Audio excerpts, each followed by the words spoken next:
Tatapan tajam Mayor Teddy saat Amin Rais salami Prabowo, dulu pernah tolak Gibran Cawapres. Media sosial dikejutkan dengan momen Amin Rais yang menyalami Prabowo Subianto. Namun yang disorot, yaitu kala Amin Rais menyalami Prabowo. Beberapa ajudan Prabowo termasuk Mayor Teddy, nampak menjaga dengan ketat Menteri Pertahanan tersebut. Dikutip dari Tribun News, momen itu terjadi saat Prabowo dan Amin Rais menghadiri acara pernikahan anak dari Menteri Pertanian Andri Amran Sulaiman. Dalam video itu Amin Rais terlihat sedang berdiri di antara barisan pengawal. Sedangkan Prabowo berjalan hendak memasuki gedung pernikahan dengan pengawalan ketat para ajudannya.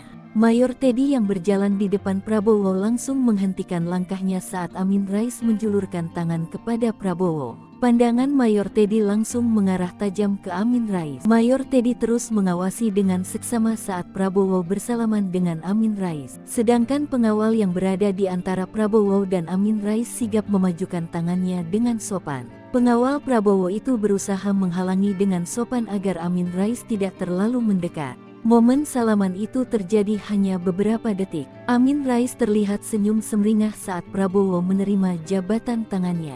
Prabowo kemudian mengucapkan terima kasih dan berjalan masuk ke lokasi acara pernikahan.